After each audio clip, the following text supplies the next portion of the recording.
Şəkərli diabetdən əziyyət çəkənlər üçün ən yaxşı karbohidrat qaynaqları. Şəkərli diabet bədənin qanda şəkərin səviyyəsinin tənzimləməsində çətinlik çəkdiyi bir xəstəlikdir. Şəkərli diabet xroniki xəstəlikdir və son dövrlər çox geniş yayılıb. Və diabet xəstələri karbohidratları çox diqqətlə seçməlidirlər ki, qanda şəkərin qəfil yüksəlməsinin qarşısını ala bilsinlər. Şəkərli diabetlər üçün ən yaxşı karbohidrat qaynaqları isə bunlardır. Torpaq üzərində bitən yaşıl yarpaqlı tərəvəzlər, brokoli, gül kələmi, xiyar, pomidor və digərləri.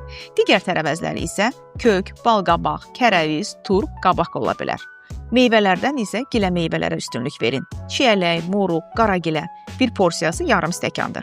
Paxlallardan isə mərcimək, maş lobiya, noxud ola bilər. 1/4 stəkanı 6-7 qram karbohidrat ehtiva edir. Taxıl mümkün qədər az istifadə olunmalı, nişastalı qidaların istehlakına diqqət edilməlidir. Unutmayın, Amerika Diabet Assosiasiyası yeməklərdə 30-45 qram karbohidrat istifadəsini tövsiyə edir.